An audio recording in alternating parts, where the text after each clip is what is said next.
జై తెలంగాణ, జై బీసీ, జై బీసీ, జై జాగృతి, జై జాగృతి, జై బీసీ, జై బీసీ, బీసీ కులాల ఐక్యత, బీసీ కులాల ఐక్యత. జై తెలంగాణ. ఇవాళ తెలంగాణ రాష్ట్రంలో మరి కామారెడ్డి డిక్లరేషన్ను యథాతథంగా అమలు చేయాలనేటటువంటి ఒక డిమాండ్తోని గత 2 సంవత్సరాలుగా పెద్ద ఎత్తున తెలంగాణ జాగృతి, యునైటెడ్ పూలే ఫ్రంట్ ఉద్యమిస్తున్నటువంటి విషయం మీకు అందరికీ తెలిసిందే. అయితే మన ఉద్యమాలతోని బీసీ బిల్లును అసెంబ్లీలో కౌన్సిల్లో పెట్టి పాస్ చేయించుకోవడం జరిగింది. ఇప్పుడు అది కేంద్ర ప్రభుత్వం దగ్గర, రాష్ట్రపతి గారి దగ్గర ఉన్నది. మరి రాష్ట్రపతి గారి దగ్గర నుంచి బిల్లు వెనక్కి రావాలంటే ఇక్కడ ఉండేటటువంటి రాష్ట్ర ప్రభుత్వం కూడా అఖిలపక్షం తీసుకొని వెళ్తామని చెప్పి, ఢిల్లీ పైన ఒత్తిడి తీసుకొని వస్తామని చెప్పి ఆనాడు చెప్పడం జరిగింది. కానీ బిల్లు అక్కడికి పోయి 3 నెలలు దాటిపోతున్నా కూడా ఇంతవరకు చడీ చప్పుడు చేయకుండా రాష్ట్ర ప్రభుత్వం ఉండడం బీసీలకు అన్యాయం చేయడంగానే మేము భావిస్తూ ఉన్నాం.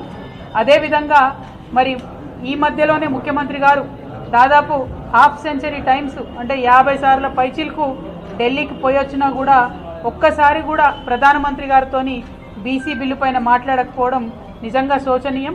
అందుకే మరి కేంద్రం పైన ఒత్తిడి పెంచాలి, రాష్ట్రం పైన ఒత్తిడి పెంచాలి అంటే మార్గం ప్రజా ఆందోళననే, ఉద్యమ బాటనే అని నమ్మి తెలంగాణ జాగృతి, యునైటెడ్ పూలే ఫ్రంట్ రెండూ కూడా మరి జూలై 17వ తారీఖు నాడు రాష్ట్రంలో ఉన్నటువంటి రైల్వే నెట్వర్క్ అంతా స్తంభించే విధంగా రైలు రోకో చేయాలనేటటువంటి కార్యక్రమాన్ని తీసుకోవడం జరిగింది.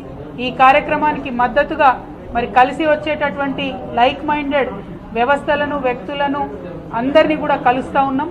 ముఖ్యంగా ప్రజా ఉద్యమాలకు పేరెన్నిక కలిగినటువంటి మరి సిపిఎం పార్టీ అన్న వెస్లీ అన్న గారిని ఇవాళ కలవడానికి, వారి మద్దతు కోరడానికి ఇక్కడికి రావడం జరిగింది. మరి వారిని ఇవాళ తెలంగాణ జాగృతి పక్షాన, యునైటెడ్ పూలే ఫ్రంట్ పక్షాన 50 మంది తెలంగాణ బీసీల పక్షాన కోరుతా ఉన్నాం. కేంద్ర రాష్ట్ర ప్రభుత్వాలు తాత్సరం చేస్తూ ఉన్నాయి. బిల్లు లేట్ అయిన కొద్దీ ఉద్యోగాలలో వచ్చేటటువంటి నోటిఫికేషన్లో 42% యువకులు మిస్ అవుతారు. ఎడ్యుకేషన్ ఇయర్ స్టార్ట్ అయింది, 42% విద్యార్థులు మిస్ అవుతారు.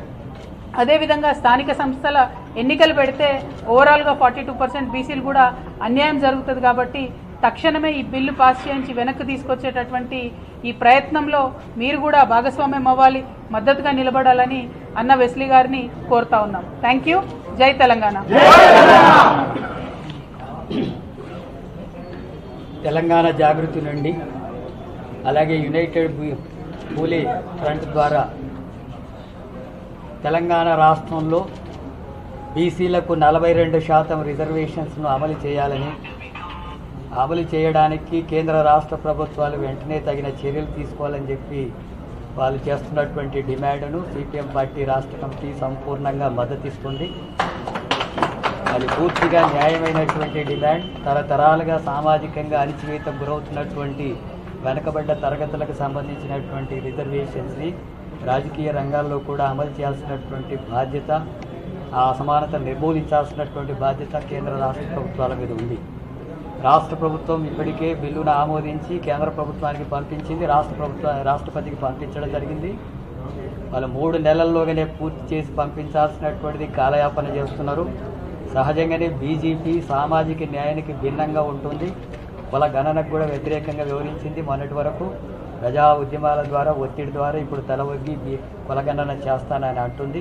కానీ రిజర్వేషన్స్ని అమలు చేసేటటువంటి విషయంలో అక్కడ ఉండేటటువంటి కేంద్రంలో ఉండేటటువంటి ప్రధానమంత్రి కానీ మిగతా వాళ్ళు మాట్లాడడం లేదు. మన రాష్ట్రంలో ఉండేటటువంటి బీజేపీ తరఫున ఉండే 2 మంత్రులు ఉన్నారు, ఎంపీలు ఉన్నారు, వాళ్ళు కూడా నోరు మెదపడం లేదు. ఈ అంశం పట్ల ఒత్తిడి తీసుకురావాల్సినటువంటి బాధ్యత కూడా వాళ్ళ మీద ఉంది. ఇప్పటివరకు రాష్ట్రానికి కేంద్ర మంత్రులు, బీజేపీ ఎంపీలు ఏ ప్రయోజనం చేయలేదు. కనీసం బీసీ రిజర్వేషన్స్ అయినా అమలు చేయడానికి, ఈ 42% రిజర్వేషన్ అమలు చేయడానికి కేంద్రం మీద ఒత్తిడి తీసుకొచ్చి అమలు చేసేటట్టుగా తీసుకురావాల్సిన బాధ్యత వాళ్ళ మీద కూడా ఉందని తెలియజేస్తున్నాం. అట్లాగే ఈ సమస్యల పరిష్కారం కోసం రాష్ట్ర ప్రభుత్వం కూడా కేవలం అధికారులకు కేంద్ర ప్రభుత్వానికి వినతి పత్రాలు ఇవ్వడం, రాష్ట్రపతికి వినతి పత్రాలు ఇచ్చే వరకే పరిమితం కాకుండా ఒత్తిడి తీసుకురావాల్సిన అవసరం ఉంది. ఆ ఒత్తిడి తీసుకొచ్చేటటువంటి క్రమంలో అఖిలపక్షాన్ని ఏర్పాటు చేసి తీసుకెళ్తామన్నారు. ఈ రోజు వరకు అలాంటి చర్యకు పాల్పడలేదు. ఇప్పటికైనా అఖిలపక్షాన్ని తీసుకెళ్ళి కేంద్ర ప్రభుత్వం మీద కూడా ఒత్తిడి తీసుకొచ్చి రాష్ట్రపతిని ఆమోదం పొందేటట్టుగా కృషి చేయాల్సినటువంటి బాధ్యత రాష్ట్ర ముఖ్యమంత్రి మీద కూడా ఉంది. అందుకని ముఖ్యమంత్రి రేవంత్ రెడ్డి ఆ రకమైనటువంటి చొరవ తీసుకోవాల్సినటువంటి అవసరం ఉందని చెప్పి మేము భావిస్తున్నాం. అట్లాగే ఈ సమస్యకు సంబంధించినటువంటి అంశాల్లో ఏ సంస్థ చేసినా ఎవరు చేసినా న్యాయమైనటువంటి పోరాటాలకు ఎప్పుడైనా సిపిఎం పార్టీ మద్దతు ఇస్తుంది. ఆ న్యాయమైన ఈ సామాజిక న్యాయ అమలు కోసం జరిగేటటువంటి దాంట్లో సంపూర్ణమైనటువంటి మద్దతును ప్రకటిస్తున్నాం. అట్లాగే 17 తారీఖున రైలు రోకో కార్యక్రమానికి కూడా పిలుపునివ్వడం జరిగింది. ఈ రైలు రోకో కార్యక్రమం రాష్ట్ర వ్యాప్తంగా కాబట్టి ఒకసారి మా పార్టీలో మాట్లాడుకొని వీలైనంత త్వరలో మా అభిప్రాయాన్ని కూడా తెలియజేస్తాం. ఈ 42% రిజర్వేషన్స్ అమలు చేయడానికి కేంద్ర రాష్ట్ర ప్రభుత్వాలు వెంటనే తగిన చర్యలు తీసుకోవాలని చెప్పి, లేకపోతే ఈ సమస్యలు పరిష్కరించకపోతే పెద్ద ఎత్తున ఈ సామాజిక తరగతుల నుంచే కాకుండా అది రాష్ట్ర వ్యాప్తంగా ప్రజాస్వామ్యం నుంచి అన్ని పార్టీల నుంచి కూడా వ్యతిరేకత వస్తుంది. ఆ ప్రభుత్వాలకు కూడా తగిన గుణపాఠం చెప్పేటటువంటి పరిస్థితులు వస్తాయని చెప్పి హెచ్చరిస్తుంది. జై తెలంగాణ. అన్ని జిల్లా కలెక్టరేట్ కార్యాలయంలో తెలంగాణ తల్లి విగ్రహం పెట్టాలని చెప్పేసి కూడా ప్రభుత్వం నిర్ణయం తీసుకున్నారు. నిర్ణయాన్ని ఎట్లా చూడాలి? అది తెలంగాణ తల్లి కాదు, కాంగ్రెస్ తల్లి అని మేము తెలంగాణ జాగృతి నుంచి ముందు నుండి చెప్తూ వస్తూ ఉన్నాం. ఆ కాంగ్రెస్ తల్లి బొమ్మలు వాళ్ళు ఎన్ని పెట్టుకున్నా మళ్ళీ తప్పకుండా అధికారంలోకి మేము వస్తాం. వచ్చిన తర్వాత జాగ్రత్తగా అవన్నీ తీసి గాంధీ భవన్కి పంపించడం జరుగుతుంది. ఎవరు కూడా ప్రజలు దాన్ని యాక్సెప్ట్ చేయడం లేదు. ఉద్యమ కాలంలో పెట్టుకున్నటువంటి ప్రతీకలను, ఉద్యమ ప్రతీకలను కాదని పక్కకు దోసి కొత్త వాటిని తెలంగాణ ఉద్యమానికి, తెలంగాణ సమాజానికి ప్రతీకగా మార్చాలని ప్రభుత్వం చేస్తున్నటువంటి కుట్రను తెలంగాణ ప్రజలు సునాయాసంగా అర్థం చేసుకుంటారు.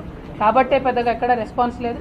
ప్రభుత్వం బలవంతంగా పెట్టొచ్చేమో, ఇలా అధికారం ఉంది, పోలీసులు ఉన్నారు అని చెప్పి జులుం ప్రదర్శించొచ్చేమో, కానీ మళ్ళీ తప్పకుండా ఒకరోజు మాదవుతుంది. ఆనాడు మాత్రం అవి తీసి అన్ని మళ్ళీ గాంధీ భవన్ పంపిస్తారు. 10 ఏళ్ళు కవిత గారికి బీసీలు గుర్తుకు రాలేదు. ఇప్పుడు బీసీలు గుర్తుకొచ్చారు. కవిత గారికి బీసీ సంఘాలు రాజకీయ పార్టీకి మద్దతు తెలుపుతుందని పొన్నం ప్రభాకర్ అన్న కామెంట్ చేశారు. పొన్నం ప్రభాకర్ గారు పాపం సామాజికంగా సర్వాయి పాపన్న వారసుడుగా కత్తి తిప్పి సామాజికంగా, రాజకీయంగా, ఏదైతే ఆర్థికంగా వెనుకబడ్డ కులాలందరికీ కూడా మరి చట్టబద్ధత తెస్తామని ఆశపడ్డాం. కానీ ఆయన ఏం మాట్లాడుతున్నాడంటే, మరి కాంగ్రెస్ ప్రభుత్వం మన ముఖ్యమంత్రి గారు చెప్తున్నాడు, ఏం చెప్తున్నాడు, మేము 6 పథకాలు గ్యారంటీ అమలు చేయాలంటే మరి మా దగ్గర చావ లేదు అని, డబ్బు లేదంటుండు.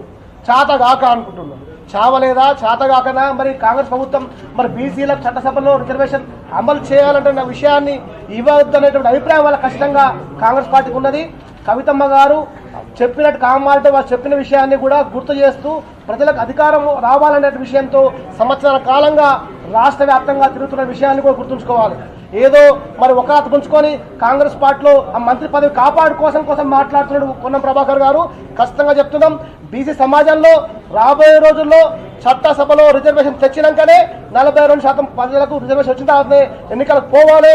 అది ఆయన ఖచ్చితంగా ఆయన ఒక పుచ్చుకొని నా బాధ్యత తీసుకుంటా, రాజ్యాంగబద్ధంగా రిజర్వేషన్ వచ్చినాకనే ఎలక్షన్ పెట్టిస్తానటువంటి నిర్ణయంగా ఉంటే అది ప్రజలు గౌరవిస్తారు. రాజకీయ ఆరోపణలు చేస్తే మాత్రం ఖబర్దార్, ఖచ్చితంగా మేము రాబోయే రోజుల్లో కాంగ్రెస్ పార్టీని కంటికి కాశీకి పంపించేది గ్యారెంటీ అని చెప్పి కూడా తెలియజేసుకుంటున్నాం.